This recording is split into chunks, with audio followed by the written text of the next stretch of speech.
Você escolheu o melhor lugar para estar nesta noite, na casa de Deus, na presença de Deus, para ouvir a palavra do Senhor.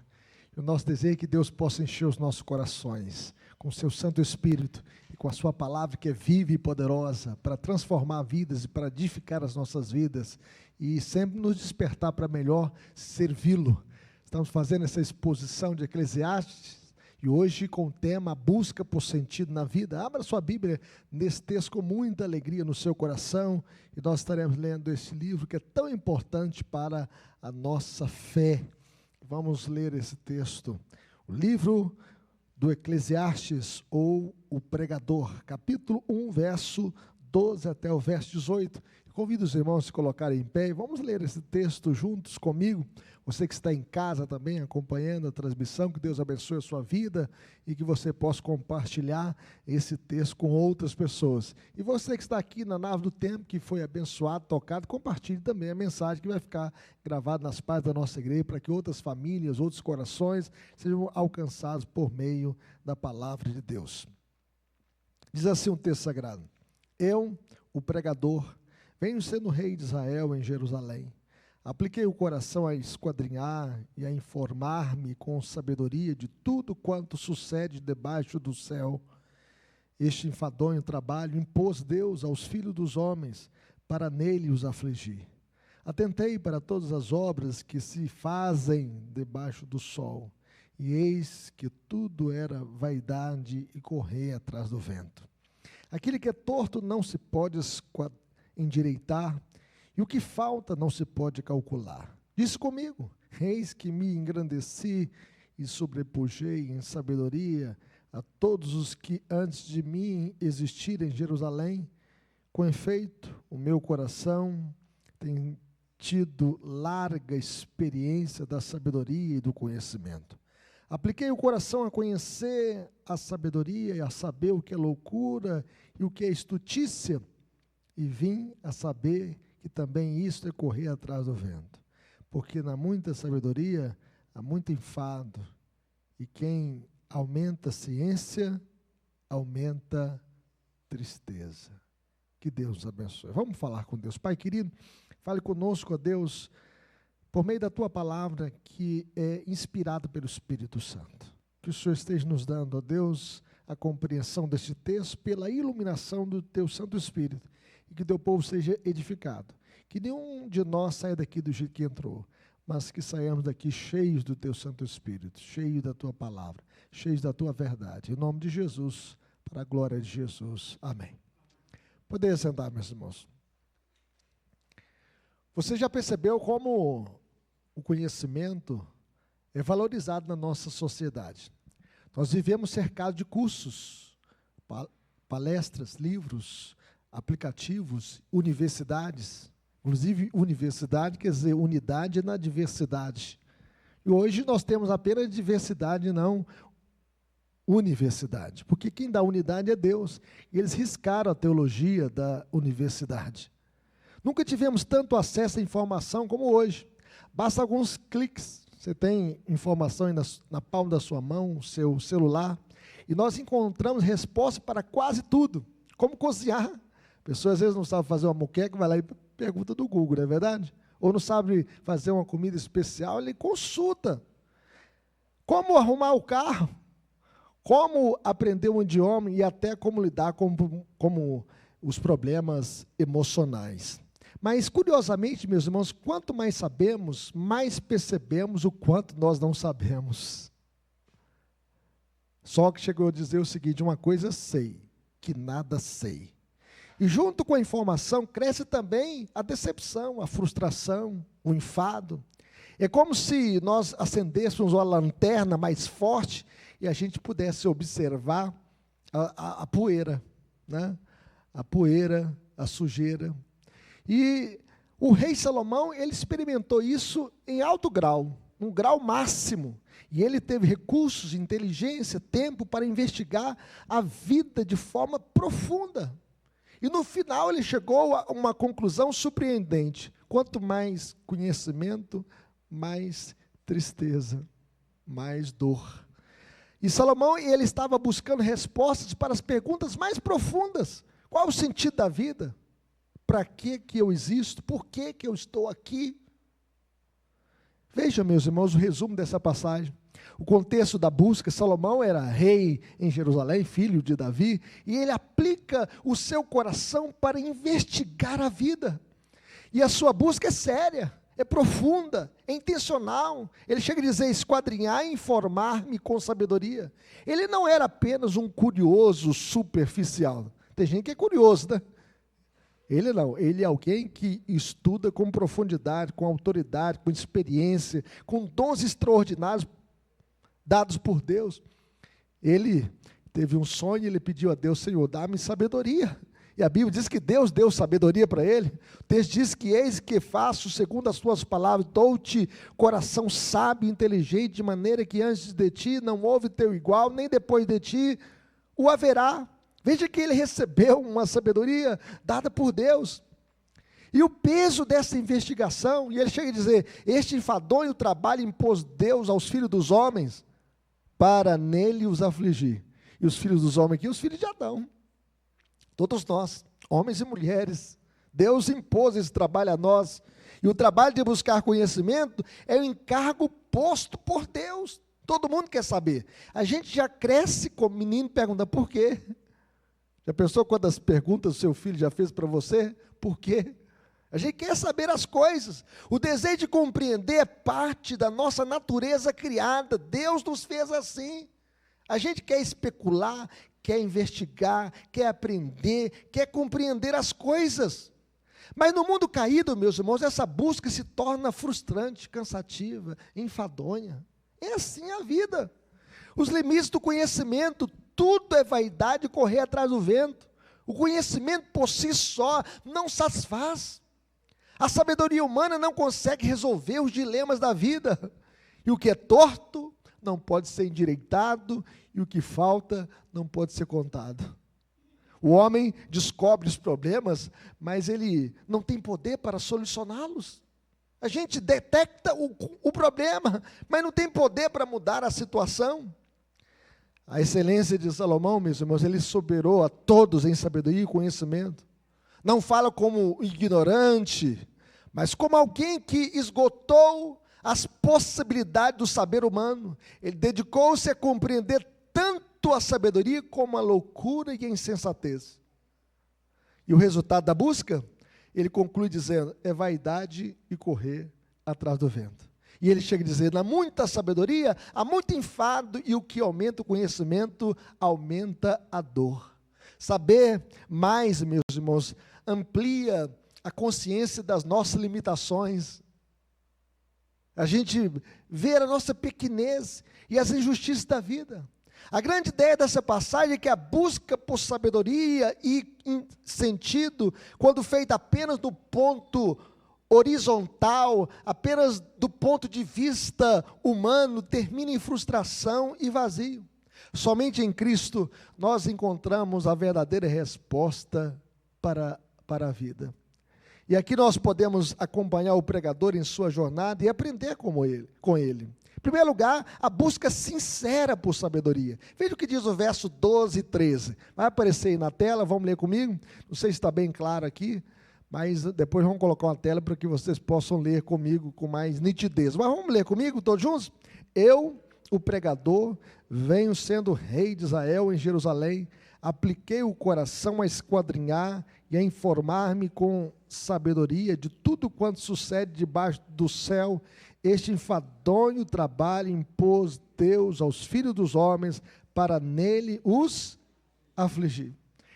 Alguns chegam a dizer que Salomão está aqui no final da sua vida, e ele olha para trás, ele diz: apliquei-me o coração a esquadrinhar e a informar-me com sabedoria de tudo quanto sucede debaixo do céu. Ele está analisando a vida do plano horizontal, do ponto de vista humano, e ele tinha uma motivação correta. Ele queria compreender a vida como um todo, em todas as áreas da vida. E a Bíblia confirma, meus irmãos, que Deus lhe deu sabedoria incomparável. Salomão era rei em Jerusalém, ele dedicou-se a investigar tudo o que acontece debaixo do céu, ele busca de maneira intensa e abrangente, ele queria entender tudo quanto sucede. O texto bíblico chega a dizer, em 1º livro de Reis, capítulo 4, se você abrir a sua Bíblia, em 1º livro de Reis, capítulo 4, verso 29 a 34, não sei se você pode colocar aí, ô Daniel, vamos ler esse texto, olha o que diz o texto, o verso 29, diz assim: deu também Deus a Salomão sabedoria, grandíssimo entendimento e larga inteligência, como a areia que está na praia do mar. Olha que homem que tinha uma sabedoria grande, grandíssimo entendimento, inteligência larga, como a areia que está na praia do mar. Era a sabedoria de Salomão maior do que a de todos os do Oriente, do que toda a sabedoria dos egípcios. Era mais sábio do que todos os homens, mais sábio do que Etã, Esraíta, e do que Emã, Calcol e Adarda, filhos de Maol, e correu a sua fama por todas as nações em redor. Compôs 3.000 provérbios. Dá para ler lá? 3.000 provérbios. Foram os seus cantos 1.005, discorreu sobre todas as plantas, desde o cedro que está no Líbano até o sopo que brota do muro. Também falou dos animais e das aves, dos répteis e dos peixes. De todos os povos via gente a ouvir a sabedoria de Salomão, e também enviar de todos os reis da terra que tinham ouvido a sua sabedoria. Veja bem que ele tinha um conhecimento invejável, uma sabedoria larga, impressionante, admirável. Ele era uma enciclopédia ambulante. Lembra lá da Bassa? 20 volumes, né?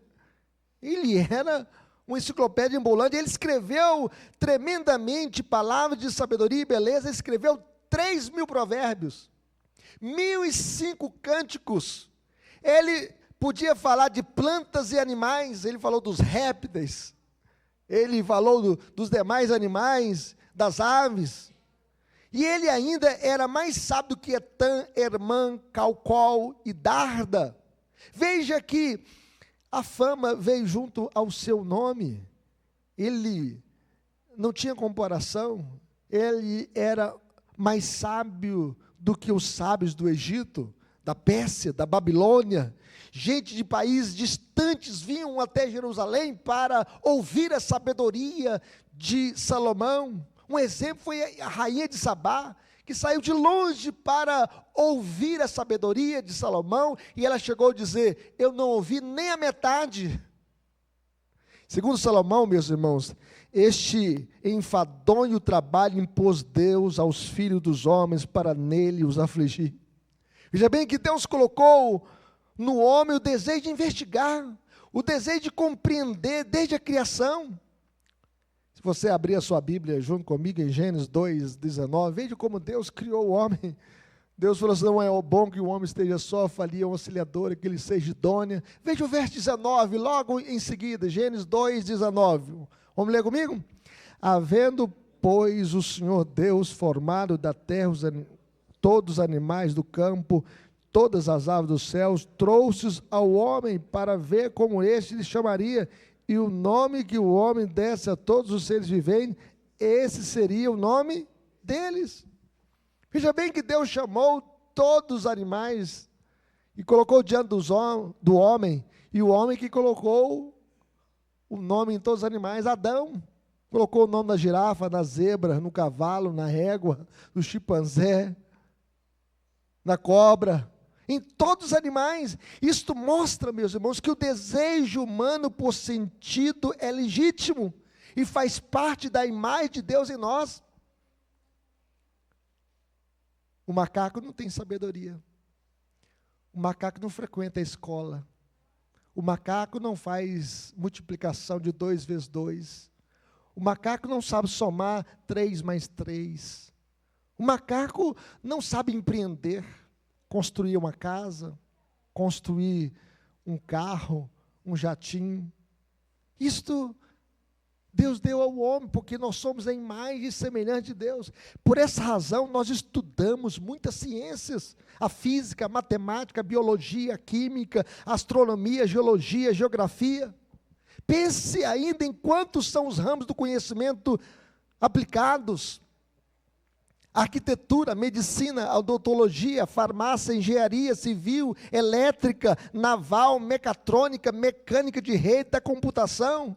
E sem falar nas artes. Para complicar, cada uma dessas áreas estuda uma infinidade de coisas. A biologia, por exemplo, comporta zoologia, genética, botânica, microbiologia, citologia, ecologia, anatomia, embriologia e mais. Apenas no ramo do conhecimento, a gente tem tantas outras ciências. Nós, meus irmãos, raça humana, temos nos mantido ocupados em nossa tarefa de desenvolver o conhecimento. Nós temos sede por conhecimento. É válido buscar conhecimento, estudar, aprender, pesquisar, investigar. No entanto, nós devemos lembrar que o coração humano não será satisfeito apenas com as respostas humanas. O pregador explica que aquilo era um desejo normal dado por Deus em nosso coração após a queda. Mas após a queda, isso se torna enfadonho, cansativo, aflitivo. Por isso ele chega a dizer: este enfadonho trabalho impôs Deus aos filhos dos homens para nele os afligir. Por isso, a frustração inevitável da sabedoria humana. Veja o que diz o verso 14. Veja o que ele diz. Verso 14, vai aparecer aí. Atentei para todas as obras que faz debaixo do sol, eis que tudo era vaidade e correr atrás do vento. Já correu atrás do vento? Nós não podemos estocar o vento, né? Não podemos reter o vento. O conhecimento, meus irmãos, não satisfaz. Salomão atenta para todas as obras que se fazem debaixo do sol, nesse plano horizontal, nesta perspectiva humana, e ele chega a dizer: tudo é vaidade, correr o quê? Correr atrás do vento. E a palavra vaidade, em hebraico, carrega a ideia de vapor, de futilidade, algo que não pode ser agarrado. É como uma bolha de sabão que a gente sopra e ela sobe no ar e logo após faz assim, desaparece. O conhecimento, por mais excitante, é incapaz de preencher o vazio do coração humano. Antes da queda, investigar a criação seria um deleite, um prazer. Depois da queda, tornou-se enfado, aflição, se tornou enfadonho, cansativo. O conhecimento, meus irmãos, ele não corrige a realidade. Veja o que diz o verso 15, vamos ler comigo? Aquilo que é torto, não se pode endireitar. E que falta, não se pode o quê? Calcular. Então o saber humano, ele amplia a nossa consciência dos problemas, mas não dá poder para resolvê-los. Nós podemos entender o funcionamento das doenças, mas não eliminar todas elas. Vai no hospital, por exemplo, vai na Santa Casa de Saúde, que tanto de doente ali. Por mais que tenham médicos, enfermeiros, muitos não receberão a cura. Podemos mapear a mente humana, mas nós não podemos curar as feridas da alma. Só Deus pode fazer isso. Nós formamos milhares de médicos, advogados, engenheiros todos os anos, mas o mundo continua torto. Corrupção, violência, injustiça, sofrimento persistem.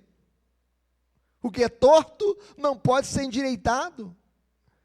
E Salomão diz ainda: aquilo que é torto não se pode endireitar.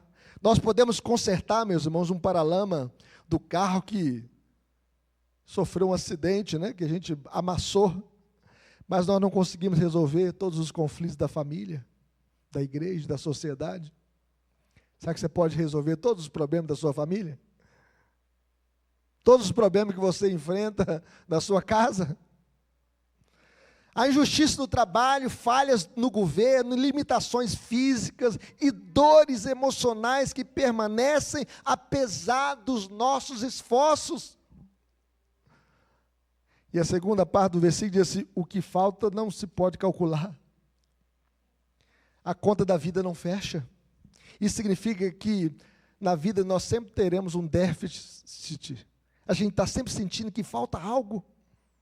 Algo que nós não conseguimos medir, algo que nós não conseguimos explicar, algo que nós não conseguimos contabilizar. Todos sentimos que falta alguma coisa, mas nós não conseguimos definir exatamente o que. Nós podemos ter diplomas, bens, conquistas, mas ainda sentimos que falta algo, que algo essencial está ausente, e que a matemática humana é impossível de resolver. A sabedoria humana esbarra em limites, não consegue endireitar injustiças. Quanta injustiça tem nesse mundo? Explicar todo o sofrimento, ou fechar todas as contas da vida.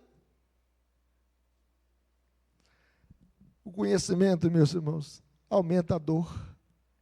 Veja o que diz Salomão, o homem mais sábio de todos os sábios, mas quanto mais sabia, mais percebia a profundidade do mal e da vaidade da vida.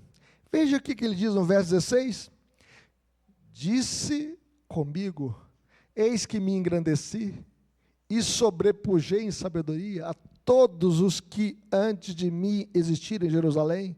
Com efeito, o meu coração tem tido larga experiência da sabedoria e do conhecimento. Veja bem, que ele buscou o conhecimento, buscou a sabedoria, e ele passou a conhecer a diferença entre o certo e o errado.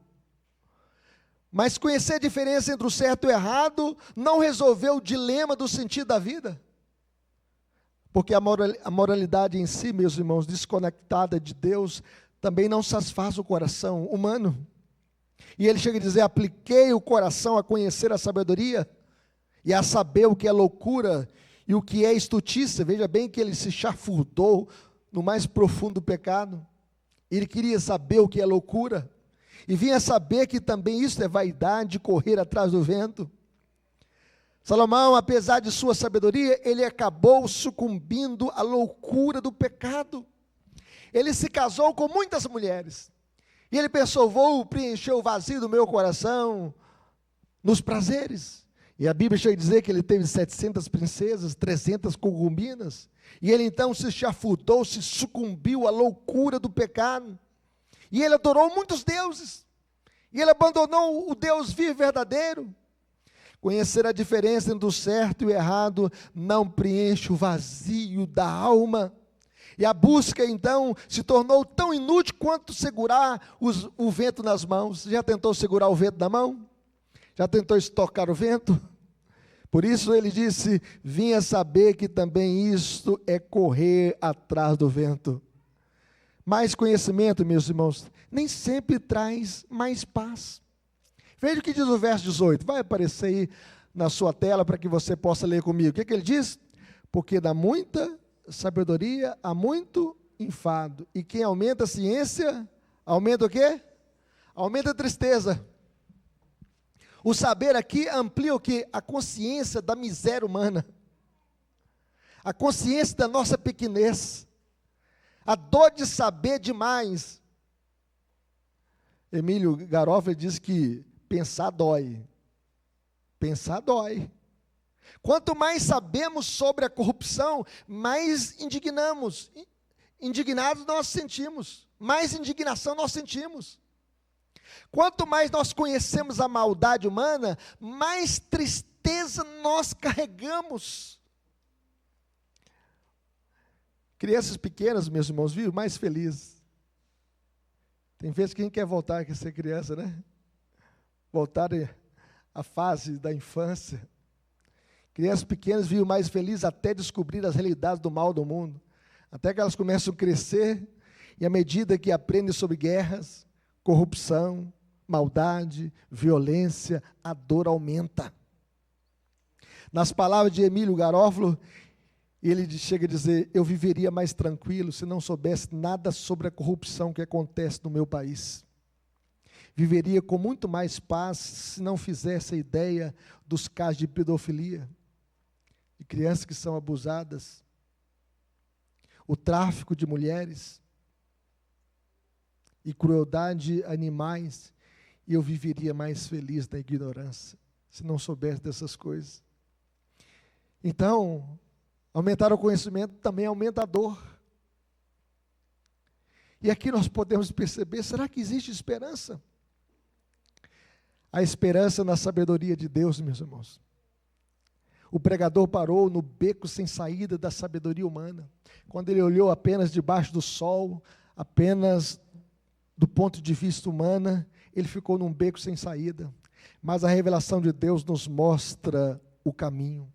O temor do Senhor é o princípio do saber. Vamos ver isso? O temor do Senhor é o princípio do saber. E essa é a grande virada na vida.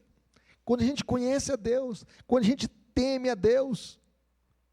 O temor do Senhor é o princípio do saber, e quando nós reconhecemos que o temor do Senhor é o princípio do saber, então nós temos a verdadeira felicidade, a verdadeira esperança. Enquanto a sabedoria humana nos leva apenas ao desespero, ao enfado, à dor, a sabedoria de Deus em Cristo nos conduz à esperança. Nós podemos ter esperança. Deus, Ele não nos deixa no vazio. Ele destrói a arrogância humana e nos apresenta a Cristo como a verdadeira sabedoria. Por isso Paulo chega a dizer, nós pregamos a Cristo, poder de Deus, sabedoria de Deus. A sabedoria humana é loucura, mas a sabedoria de Deus, meus irmãos, é o meio de encontrarmos a paz, a salvação e a reconciliação. E Cristo é a sabedoria de Deus.